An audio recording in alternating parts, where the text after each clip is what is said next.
if you don't get a lawyer as soon as possible, there's a chance that a lot of the evidence that your lawyer will need to make sure you receive everything you're entitled to, they will not be able to get their hands on.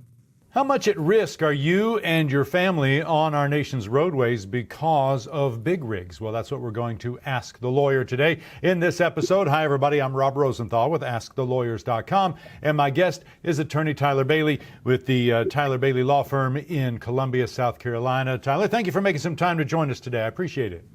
Oh, it was always a pleasure. Thank you. So let's just start off. Truck accidents. In your experience, what are some of the more common causes of accidents with 18-wheelers? Well, 18-wheeler wrecks usually occur for a variety of reasons, but mainly I see a lot of times distracted driving.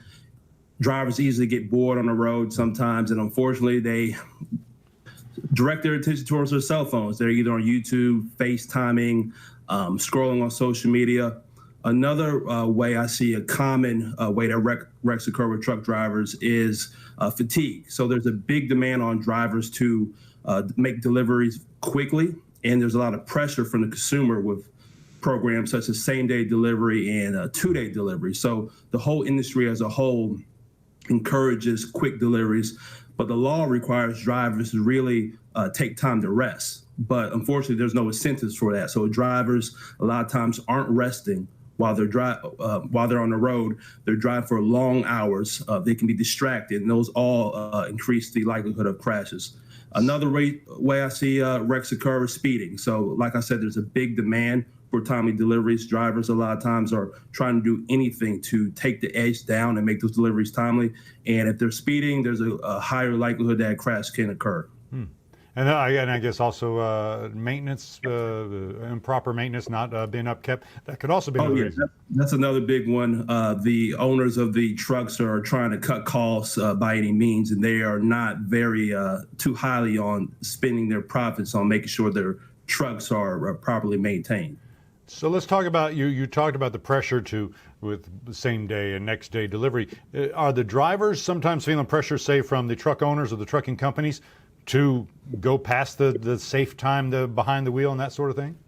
The drivers are under immense pressure. The drivers are working to support their families, and unfortunately, they do not get paid unless they're on the road. So they're not paid for times when they're resting, when the law requires them to rest. They're also not paid for time that it takes to load and unload their trucks.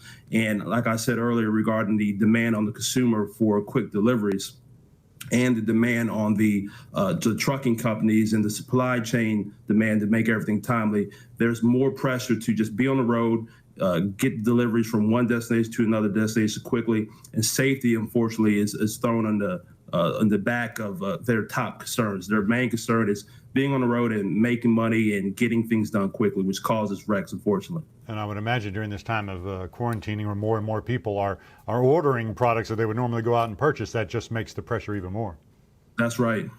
And so when there isn't a wreck, is it difficult for someone like yourself to figure out who's to blame, whether it's the driver or the trucking company or someone else, or could it be more than one person?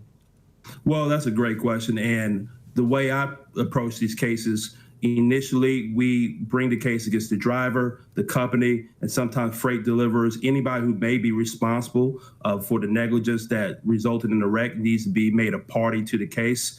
And from there, we divvy up percentages of responsibility. So the big players typically in trucking wrecks are, you have the owner and operators of the trucks. So you also have the drivers, and sometimes there's additional entities that are maybe owned, or the conglomerates of trucking companies. So anybody who's responsible for it needs to be made a party. Maintenance is an issue. Driver fatigue can be an issue, and other sorts of negligence. So if a party's negligent, they need to be held responsible. So it can be a very complicated case, I would imagine. It can. That's why it's really important that anybody who's injured in a trucking wreck obtain a lawyer who specializes in personal injury and with trucking accidents, because they're not like a simple rear-end car wreck. Is it the sort of thing, I know we always say sooner rather than later, but I imagine in a truck wreck, it's even more important to get an attorney who's familiar with truck cases on your side as soon as possible. That's correct, because drivers are required to maintain all sorts of records, and they're only required to maintain those records for a certain period of time. So if you really delay on hiring a lawyer to represent you, the evidence that the lawyer needs may be destroyed by that time. So you want to be able to hold everybody responsible. If you don't get a lawyer as soon as possible, there's a chance that a lot of the evidence that your lawyer will need to make sure you receive everything you're entitled to, they will not be able to get their hands on. You've mentioned the records, and you've mentioned that a lot of drivers maybe are driving longer than the law allows, or not getting the rest, or speeding. Those things are all controlled and supposed to be logged in a logbook of some sort. Are you finding in your experience that sometimes those logbooks are not kept accurately? Oh, oftentimes you'll have truckers who are outright lying on their logbooks. I will say that most truck drivers are hardworking, ethical people, but there are some bad actors out there. And bad actors are the drivers who are not properly keeping their hourly logs, the drivers who are not getting the rest that they need to just make sure that they're making quick deliveries. And so we talked a lot about the pressure of the industry. Mm-hmm. And so to maintain their track record, to get things done timely, a lot of times they lie on their logbooks and state that they were actually arresting where there's other evidence that shows that they were truly on the road.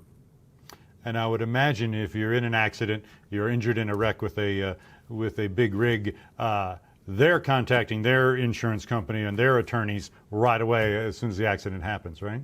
Immediately, they're contacting their counsel, insurance companies, and they're working from the day and second the wreck happens to protect their interests. So it's really important that if you are injured in a big rig wreck, that you contact experienced personal injury lawyer who handles trucking cases immediately.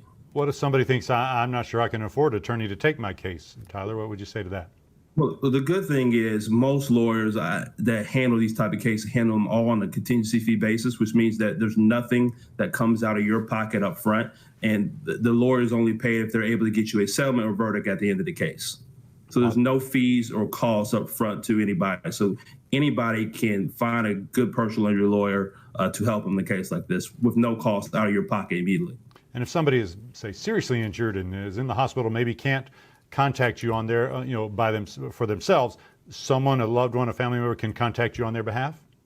That's right. Loved ones can contact me on their behalf. We have people who I many times go to the hospitals myself. I go to the doctor's offices. We have people on staff who can even do things remotely by video conferencing. If a loved one has power of attorney, they could also sign on your behalf. So there's a variety of ways that you can contact a lawyer these days. There's really no excuse for you to be put at a disadvantage against a big rig truck drivers insurance company. And so if you need a lawyer, contact a personal injury lawyer, and we can get to you, help you as soon as possible. Lots of great info as always, Tyler. Thank you so much for making some time to answer our questions today. Well, thank you.